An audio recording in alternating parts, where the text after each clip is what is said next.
independence in 1960. Nigeria, really recently celebrated 53 years of existence after independence as a nation. But even at that, there has been serious conflict along both ethnic and geographical lines. There has been issues of insecurity, as the country has recorded a series of killings. There has been a series of kidnapping where families have lost their loved ones. We have also witnessed tragic incidents where families have lost many of their relations. There are serious socio-economic challenges despite the nation's estimated 40 billion naira per year oil and natural gas revenue. Majority of the country's population suffer from extreme poverty. Although the country is one of the United States' key strategic partners in Africa, and also Africa's largest producer of oil, many people still don't or doubt the country will still be in existence come 2015. And that's what we're about to look at tonight. Will Nigeria still be in existence come 2015? I have with me two gentlemen in the studio to discuss this issue. Just to my left here, I have Mr. Gbenga Butuashe. Mr. Butuashe, thanks for coming on Point Blank tonight. Thanks for having me. And I also have Mr. Dele Omotosho. You're both welcome to Point Blank. Thank you. It's so sad that after 53 years of existence of Nigeria, after independence, Nigeria recently just celebrated 53 years. Nigeria is still witnessing, we're still backward in terms of development. I'm going to be starting with you, Mr. Omotosho.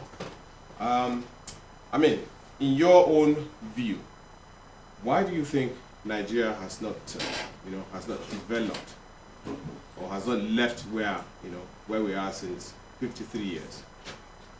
I will hit the nail in the head. Please do. The leaders of Nigeria have failed Nigeria.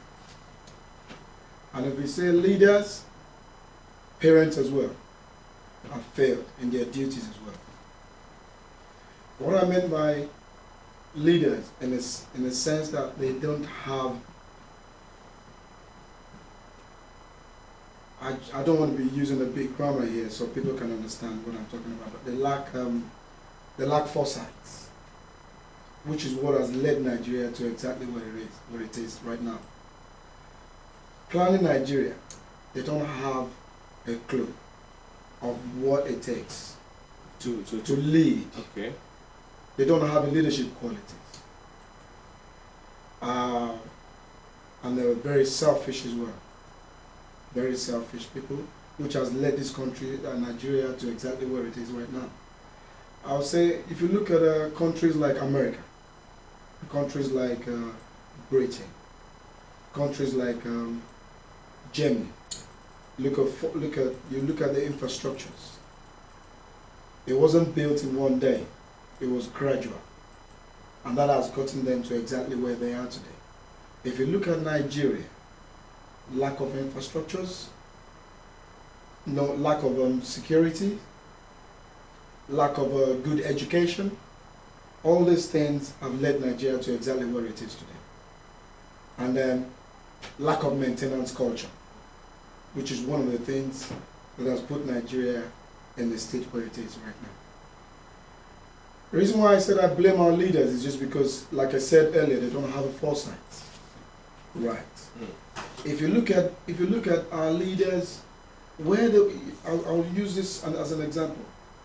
You see, people, instead of maintaining their house where they live in, they rather make money, abandon the old house, and go and build a new house instead of maintaining it. You understand? Instead of looking after the one they built originally. Exactly. This is one of the things. When they use this and it gets to a stage, they throw it away or abandon it and move over to the next one. This is one of the things that has messed Nigeria up and has put Nigeria in that state where it is today. Mr. Oguntuashe, what's your own take on that? Yeah, I accept what he said, but it's not only the leaders. We, the people that they are leading to, we are not straightforward. We are corrupt. Corruption is a problem. In this part of the world, in UK here, before you can get anything done, you don't need to bribe anybody to get it done. Even if a leader, let's say the president, has intention of sanitizing Nigeria, what about all these people on the street that we see on the street? You go to for example, to register a company. I'm a businessman here. To register a company in Nigeria, you have to give someone money to get your company registered. And apart from that, it's going to take a long time. Whereas in this country, you go online, do everything within a 2009, everything is good. Yeah, but don't you think the problem lies with leadership? If they're not putting things right, how do you think the followers will be able to do the right thing? Yeah, and what I'm trying to say is that the leaders are to blame. But what about we, the people that they are leading? What are we doing to make that country a better country? We're not doing nothing. An average Nigerian, just ask him, when you get to power, what do you want to do? A young boy to make money. So we see politics as an avenue to make money, not to serve. I think that they need to be reoriented. That okay, you are going there to lead, to change things, and not to steal. If they have that at the back of their mind, even before getting there, I think things will turn around, things will change for better. But average Nigerians are corrupt. So, I mean, Mr. Omotosho, Mr. Oguntuashe has just said the average Nigerian is corrupt. What do you think, has, caused this corruption? Because it didn't just start today. That's right. It must have started a while ago. So, what do you think could have, resulted into this corruption, and how do you think we can get out of this? This is where I don't agree with my friend here, Mr. Oguntuashe. When you say the youth are corrupt, it started from somewhere. It goes back to leadership. When things are not put right, when a system has not been put in place to look after itself. There's a saying in the army. It says, bullshit rolls down the hill. You understand? When you get the mess from the top, it goes all the way down. If, like I said, if everything has been put in place, it will be difficult to have Nigeria exactly where it is today. Good roads, maintenance culture, we will still have our good roads in Nigeria. Maintenance culture, like I said, we'll still have our electricity still functioning. You understand? Infrastructures. When you start putting infrastructures, the government that comes behind will do the same thing because you put a system in place. And before you know it, the whole country will be in a good state. But when that has not been put in place, this is what has led Nigeria to exactly where it is today. Everybody that gets there today is thinking, look, I've got a good job, I've got a big job in my hand. Who wants to start doing it? Everybody just wants to go there now and make money because nothing has been. If you look at I'll put Governor Fashola, for example. You look at Governor Fashola, look at how well he's performing in Lagos State. And you think he has put a system in place. Any other government that is coming after him will continue from where he stopped. But in a situation of Nigeria where you have this cabal ruling Nigeria and taking Nigeria from where it's supposed to go to another dimension because of their selfish interest, any other government that is going to come in place is going to be a government set up by them to continue the mess that they have put in place. This is what has put Nigeria in the confusion state where it is right now. I think Mr. Oguntuashe, you agree with what he just said? Because I can see you were shaking your head. Well, to an extent, I agree, but I still maintain the statement that I made a few minutes ago, that we citizens of Nigeria, we need to put a lot of things together for that country to go forward. When we sit down and we start from when I was a child, we've been blaming our government for everything. Government, government, government, government, government. Whereas, let's start from the small household. Nowadays, I was in Nigeria a few years back, where I was living. When I first got there, I gave them money. Things were going smoothly. I was out. Anything I wanted, they provided. But when the money finished, Everybody disappeared. nobody was ready to help. Nobody was ready to take me around. Nobody was ready. So I think we should start from the scratch. I know it's still the government that's going to do it, but we ourselves, from the household, for the small household, we should start discipline ourselves. Okay, what are those things that we need to put together from the household? The Yeah. first thing is corruption. How are you Me going to teach? personally. How are you going to teach a young lad who's just growing up, not to be corrupt? Some people don't know how to do How it. to do it. So Personally, if I want to do it to my own kids, I don't pay you. I'm not going to give you anything to get something done. Go and do this, and it has to be done. When they learn that it has to be done without being bribed right from childhood, they will grow up to understand. to understand it. But when you start giving your child, okay, go and get me this, take this biscuit, so inside their brain, it sticks there that whatever they do, they get paid for it. So if there's nothing that they're going to get after they must have done it, then there's no point doing it, which is wrong. So we need to start from household to maybe school level, secondary school, university, tertiary institution, or maybe politics. So the problem we have is not only the president or the governors, it's just It's just the, The whole the system whole, yeah, is the just- whole, the it's- whole it's citizens messed up. of Nigeria. it's mixed up. So we need to work on it. I'm sure some of our viewers who are watching us from Nigeria are listening, and those of us who are Nigerians who are living abroad, anywhere abroad, I'm sure you're also listening to this. We need to start to, cultivate that habit to teach our young lads from the young age not to be corrupt. That's the submission of my panelist. Mr. Omotosho, Nigeria just celebrated 53 years. How would you describe the security of the country at the moment? Because at this minute, many people are scared of going back to Nigeria, or even those living in Nigeria are scared of their lives. There's kidnapping, there's the Boko Haram, there are other issues. There are no infrastructures in place to look after the safety of the citizens. What do you think the federal government should be doing at this time? What I expect the federal government to be doing right now is to equip the security sector in Nigeria. When I say sector, the security area, you're looking at the military, you're looking at the police, and other security agencies. One of the problems Nigeria has right now is trust. They're scared of equipping the military because they thought if they equip the military might come back. This is one of the things that they are lacking at the moment, lack of trust. So you're saying the politicians are scared of The equipping politicians- the police, the security forces? Agreed. Mm. And another thing is,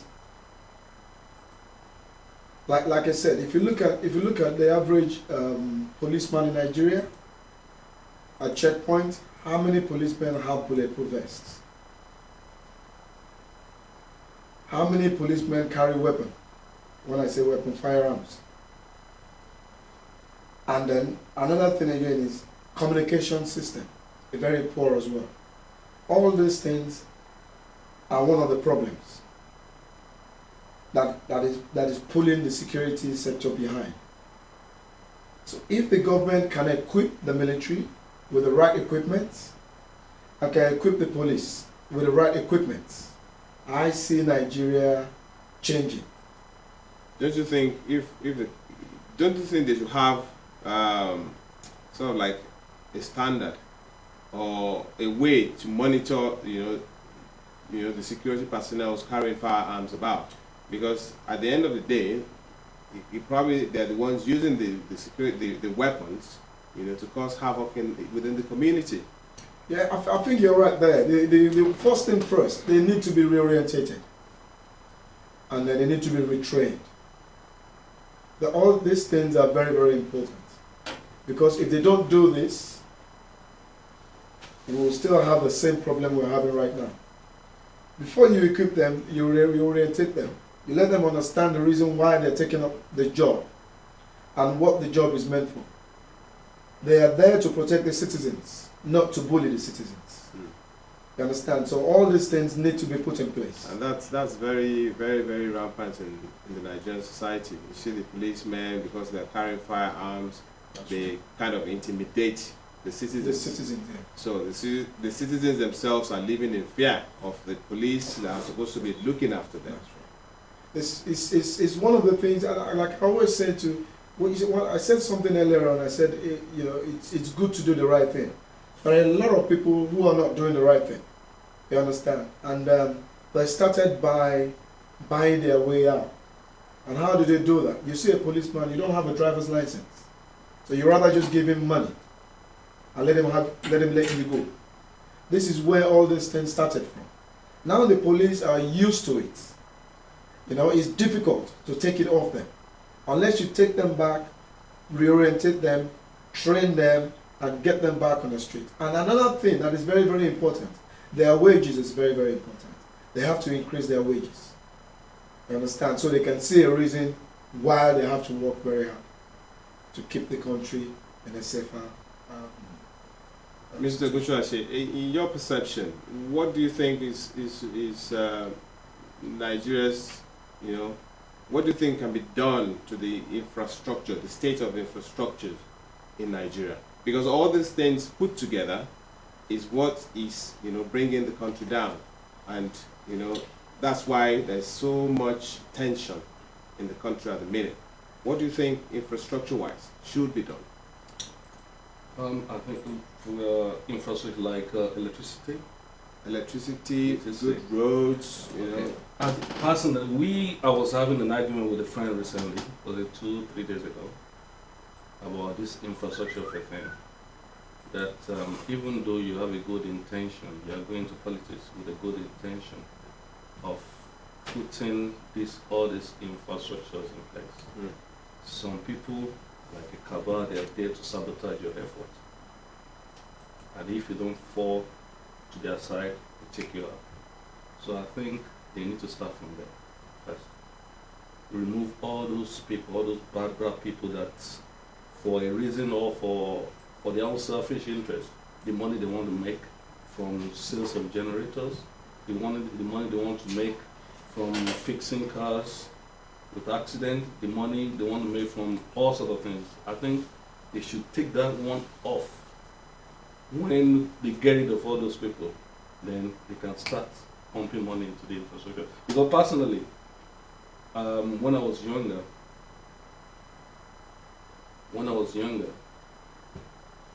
the road to my town used to be very, very, very bad. And we had a particular government in power with an interest to fix the road. But the other party, which I don't want to mention names, felt that by fixing the road, you will get votes from those people, so they went against it. You understand what I'm saying? So now, a government is there with a good intention. I want to fix the road for these people. But because you want to rule, you don't want the road to be fixed because you don't want the people in that village to vote for the other party during the next election. So they won't allow the road. They won't allow the road to be fixed. Yeah, but I mean, is that to the advantage? Is it to the advantage or to the disadvantage of the citizens? to the disadvantage of the citizen, but advantage to the opposition party.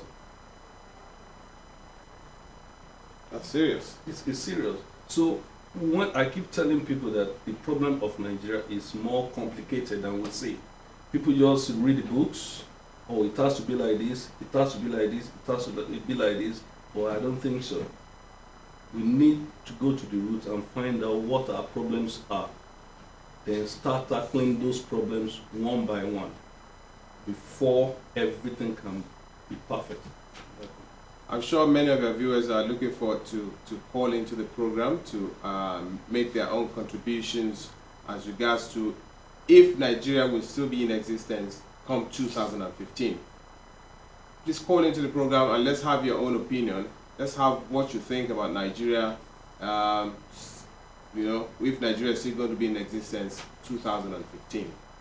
Mr. Motosho, you said you were trying to go into politics. Another election is around the corner, 2015. That is the time many people are thinking there's going to be war in Nigeria, and Nigeria is going to, you know, it's going to go down. Do you think Nigeria is going to still be in existence come 2015? From the way things are at the moment, I don't really see too many problems in there.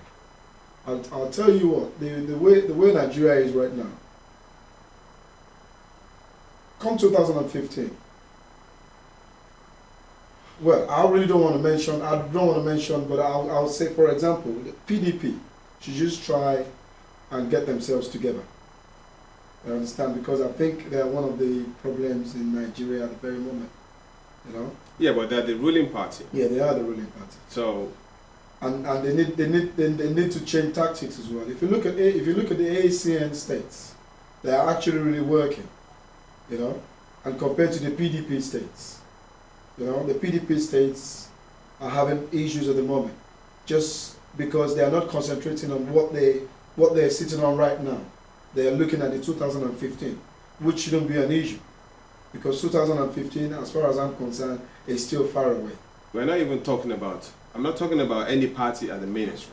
I'm talking about looking at the situation in Nigeria at the moment.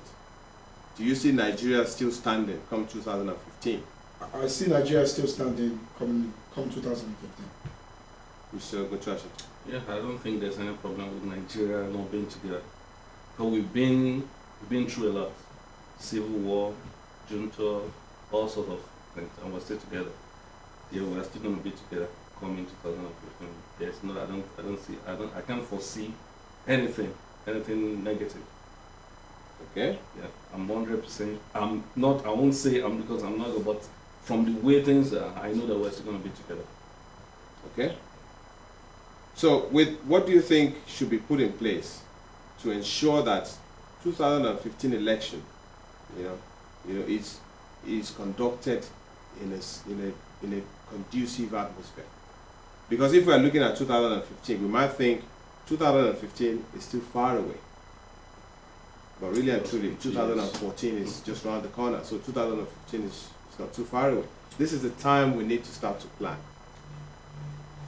I agree with you there. When I said 2015 is far away, is simply because we still have next year to deal with, and we have to get 2014 out of the way first before 2015.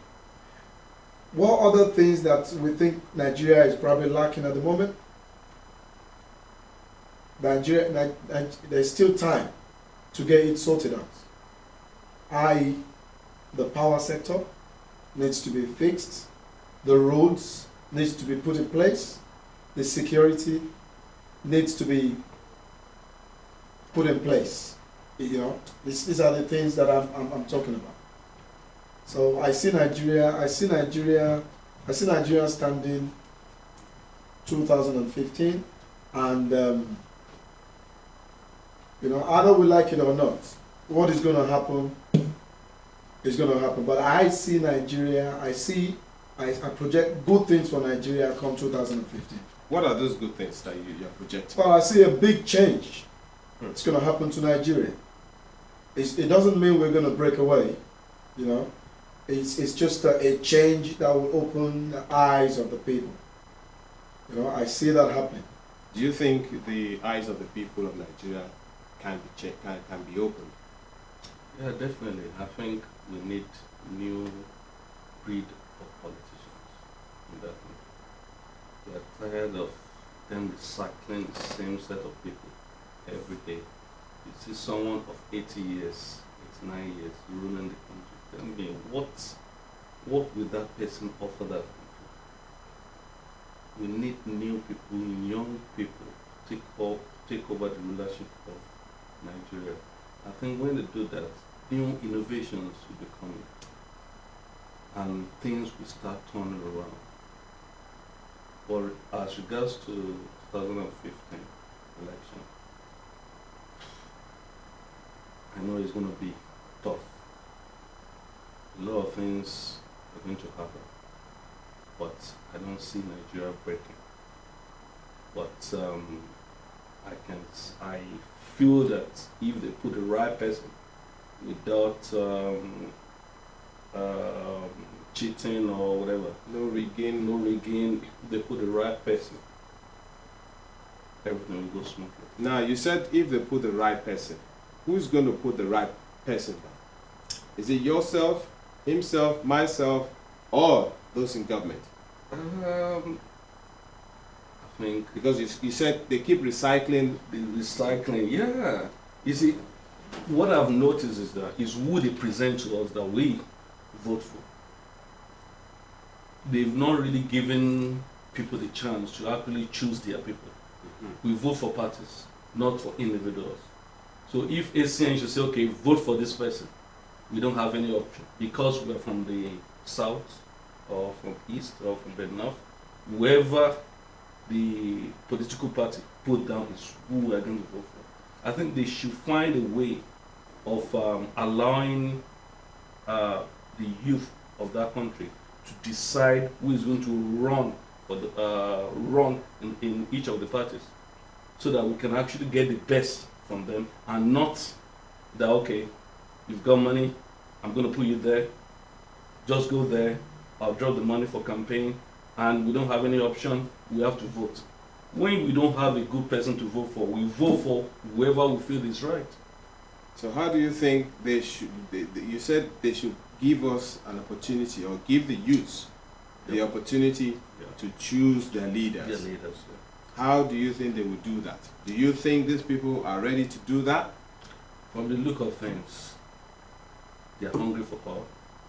They are not ready to do that. And if that will be done, it's not going to be 2015. It's going to be years later. Viewers, if you want to contribute to the topic of discussion, please call into the program and let's have your opinion about if Nigeria is still going to be standing in 2015. Mr. Omotosho, Mr. Mutuashi has just spoken. He has just given a valid point that the youths of Nigeria should be allowed to choose the leader, the people who are going to rule them. Do you fall for that? No, I agree with him I agree with him to a certain extent. But to be sincere, it's not just about the youth. This is about Nigeria, and about choosing the right leader for Nigeria. You understand? If we can come together as one, you know, and we set aside our selfish interests, you know, we go for the goal. What is the goal? What are the qualities that these people that want to rule Nigeria, what are the qualities that they have? You understand? How exposed are they? How educated are they? What was their previous position before coming to rule Nigeria, or before coming to lead Nigeria? Before coming to, you know, to show their intention. To show their intention. To lead Nigeria. These are all the things that needs to be put in check. We need to check them. We need to know that these people are credible before we can actually let them rule us. Not somebody just come from somewhere. You know, we want someone who is exposure is a key thing. It needs to be we need it. You understand? Because Look, if you look at the Western world, we all want to be like the Western world. We all want to have good infrastructures. We all want to have good roads. You know. Then again, another thing that is setting Nigeria back, which is the power sector. How have the Western world been? How have they managed to have power, and how have they managed to stabilize power? These are the things we need to learn, and so we can put that in place as well. You understand? We need a leader who has a vision. You know, a leader who is ready, not a leader who is coming to take his own share. You understand? Or to come to take his own cake.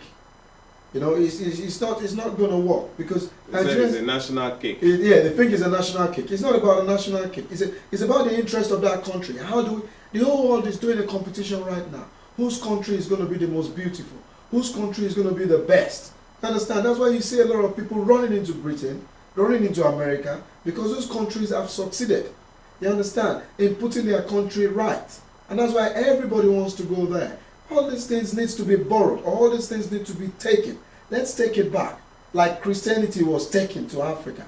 You understand? And they've left it for us. And they left it for us. We're now fighting. You understand? We're now fighting over it. You know, let's open our eyes and and start to do the right thing. This country, we have to look after it.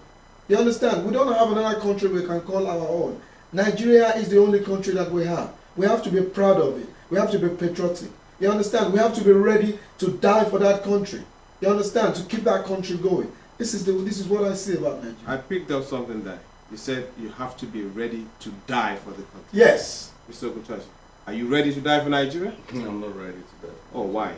Because before you can die for a country, that country must have given you something. Are you saying Nigeria hasn't given you anything? Nothing. To the best of my knowledge. I went to secondary school, I paid for it. I went to uni, I paid for it. I graduated, good job. I looked for a job for years before coming to the UK. So what exactly have I gained? So are you giving up on the country? I'm not giving up. I'm not giving up. So what are you going to sacrifice? You know, as an individual, as a Nigerian citizen, as a patriotic citizen of Nigeria, what are you going to sacrifice to bring back, Nigeria, to bring back those values that you're looking for? Anyway, if given the opportunity to turn things around, I'm sure I'll do it. And I'll do it perfectly. And if good people are given the opportunity to rule the country, I'm sure things will be turned around in no time. But if we keep, just like I say, if we keep recycling the old people with no innovations, with no ideas, nothing, we keep recycling them every year, it's still going to be the same thing. You can imagine someone that ruled 1970 is planning to rule again. Someone that ruled early 80s is still planning to rule again. So what? Well, I mean, if you're saying all that, we don't want them to recycle, the old politicians. Now we're going to call on you. You are a new breed, and we want you to come and do something. Are you going to take it? Why not? It's an opportunity to do something for my country. I will definitely do it. And but I mean, if they don't call you, let's say they don't even call you, what are you doing in your own little way? In my own little way, I run a business. I'm dedicated to my business, and I'm not corrupt. All the things that needs to be done, I'm doing it. I'm talking about regulations and everything. So if from my own little office, I'm doing the right thing, I'm not collecting bribe to get things done. I base everything I give out based on merit. If you are good, you get the job. If you are bad, you don't get the job. If we start like that and it grows like that, it's going to be around Nigeria. I'm sure everything. But personally, there's really nothing I can do, because before you can turn things around in the country, you say that in Nigeria, say you have billions in your account, or you are a son of a president or a son of a governor, or you must have been in politics for a long time. So they are not even allowing us, the young people, to even go in. It's like there's a barricade, and if you are going to go in, you have to belong to the clique. Maybe a son of this, a son of that. So it's really, really difficult. So as an ordinary citizen, no way. As no an show ordinary in citizen, for politics. now, unless things turn around, for now, I don't think it can actually influence the politics of that country. I want to take you back, because if you think back to the politicians of those days who are now, ruling the country at the moment, most of them kind of paid their dues, sort of like they went through the ladder and they grew, they learned the job of politics before they got to where they are.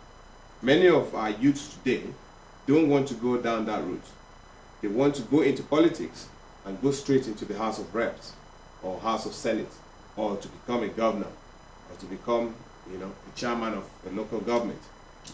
They don't want to learn. I think. What's your take on that? I think then when those people were still learning, they actually the government in power then actually gave them the opportunity to do that. They had opportunities, and they entered, and they learned, and now they're up there. But what of now that you don't, as an ordinary citizen, you don't even have the opportunity? If I should go to my town now that I want to contest as councillor, they'll be like, who's your dad? Who's your dad? They're not from this. Your dad does not have money. Or go and bring. Yeah, but that's the point. Why do you want to go in there and contest as a councillor? Why don't you go in there as be a party member and just walk your way through to becoming a councillor? Yeah, to walk your way through is a problem. Because personally, yeah, that's to what I will not like. I will tell you one thing. You see, one of the problems that Nigeria has at the moment is, you see, there is not much to learn. If you have leadership qualities, you understand, you can take it from any level. Okay. You don't have to go and start from the scratch somewhere. All you have to do is get put in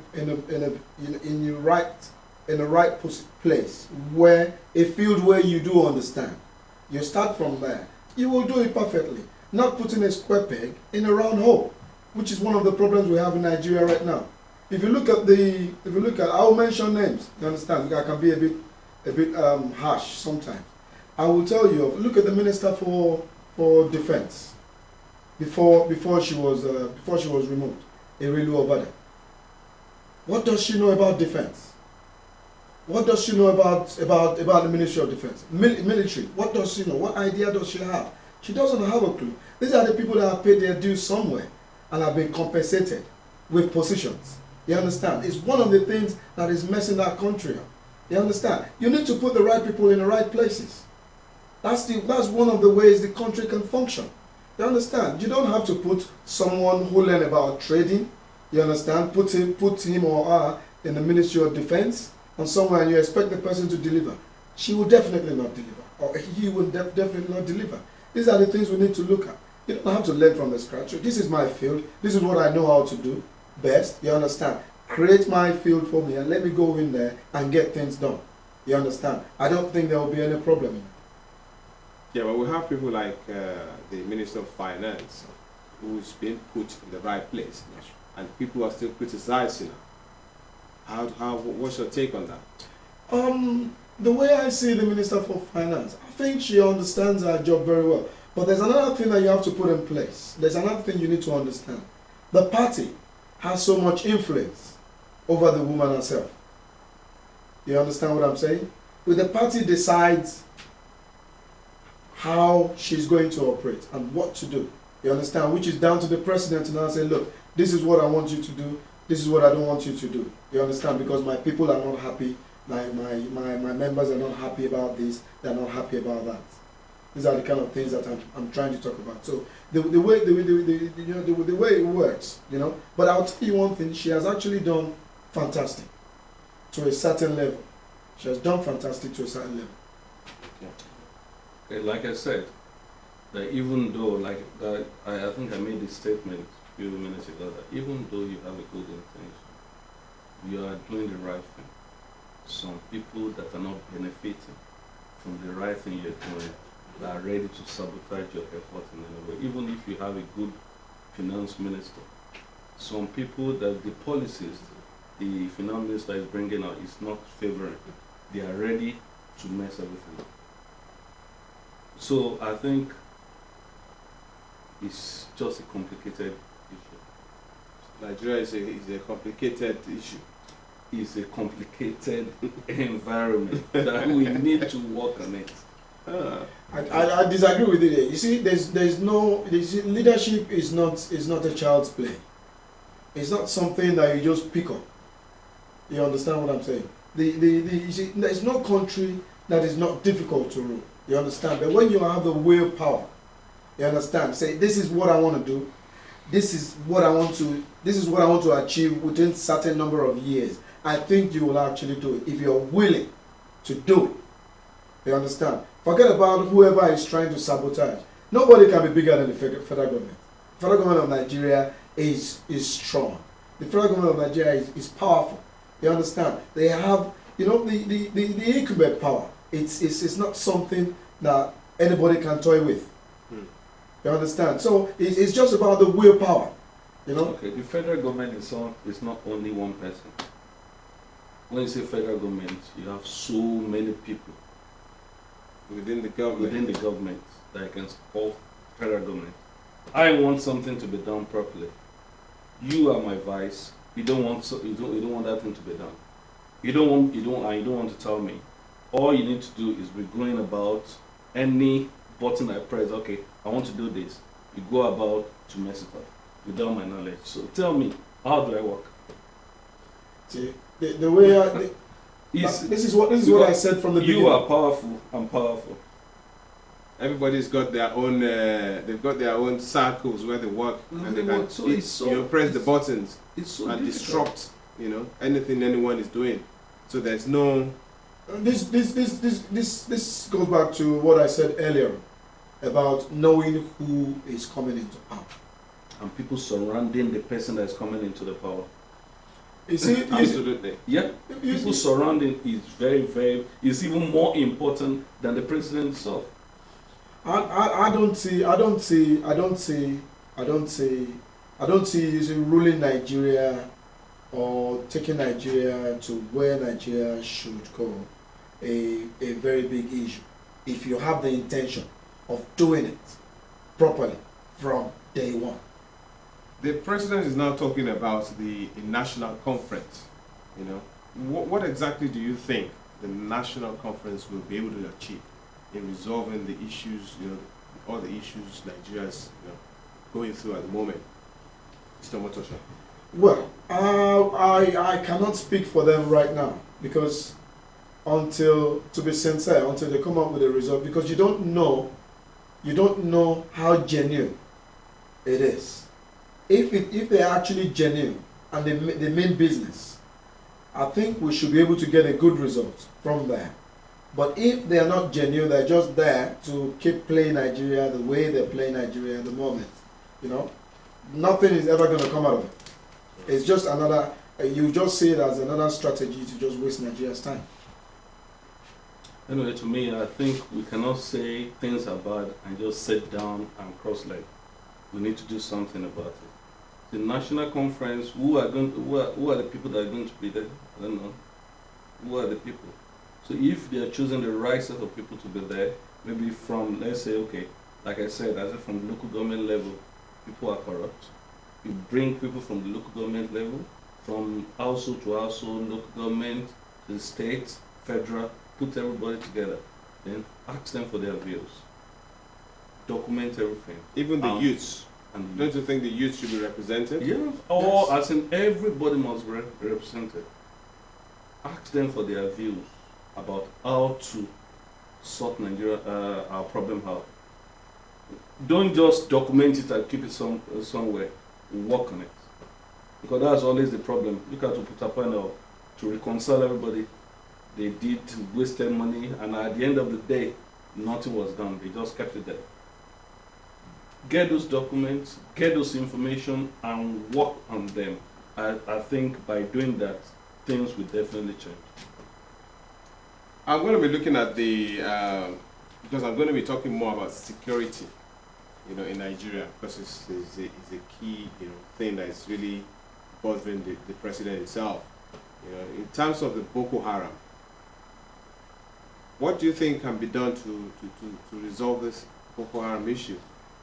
Because we've had enough of all this killing. Yeah, like I said earlier on, one of the things that needs to be done is, you see, the JTF needs to be well equipped. They need to be retrained. A lot of them, what do they understand about counter-terrorism? Because this is dealing with terrorists. A lot of them don't have a clue about how to counter terrorists. You understand? All these things need to be put in place. They're just going there to fight like they're fighting rebels, which is not so. These guys have tactics. They have a way that they operate. You need to understand how these people operate and counter them. You understand? And you can't counter them if you don't have the right equipment. This is the way. This is one of the things that I see about terrorists. There are terrorists everywhere. You understand? It's what you do to suppress them. You will always get terrorists. There's terrorists everywhere. Look at what happened in Kenya. Was it handled properly?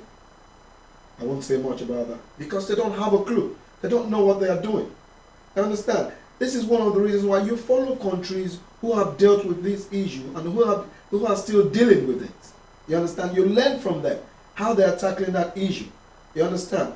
Then we put things in place. But if you think we can work the way they're working right now, I don't think they're actually really doing a good job. They're just the way I see things, they're just sacrificing the lives of the people operating, should I say, military, police, SSS, whatever organization working, to deal with the terrorism. terrorism. What's your take on that? Anyway, I believe this Boko Haram of the thing is political. That's my own belief, and I think that some people are just behind them sponsoring them. When they don't get sponsors, they go down. So why can't you just, I'm sure they know people sponsoring them.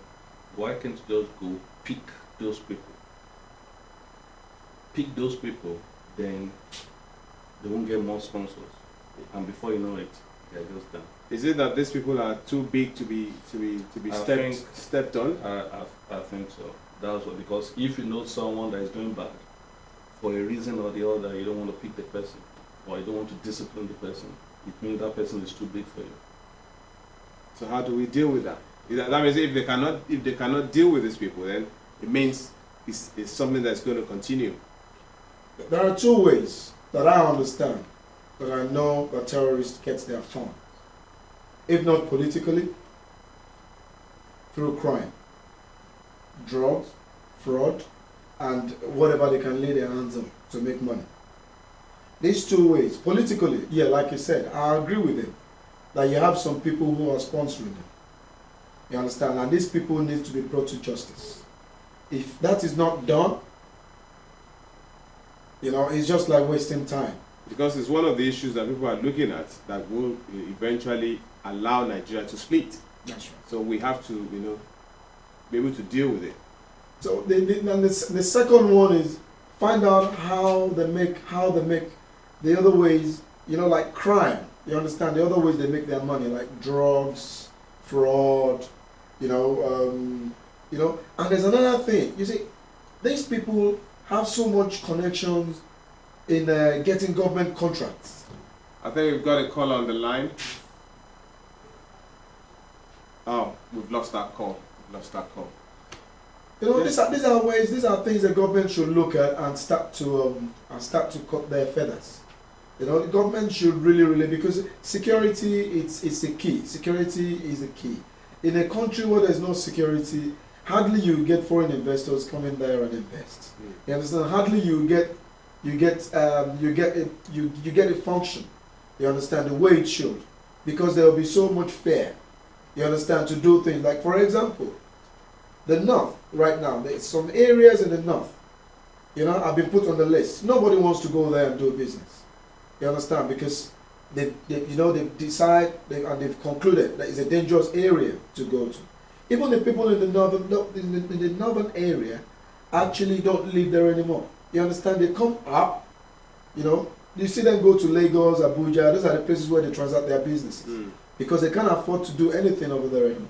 You understand? I think at the moment, while they're still very small, the government should just try its possible best. The government has the money. The government has what it takes. You understand? To put a stop to it. I think this is the best time to get it done, because if they leave it too late, the country will split. The country. It's not that the country will split. It's just the fact that it will get to a stage. It could lead to it. Well, it won't split the country. It will only put the country in a situation where it's not supposed to be. Thank you very much. Thank you, gentlemen. Thanks for coming on the program. I really do appreciate you. Sparing time to come and speak to us about this.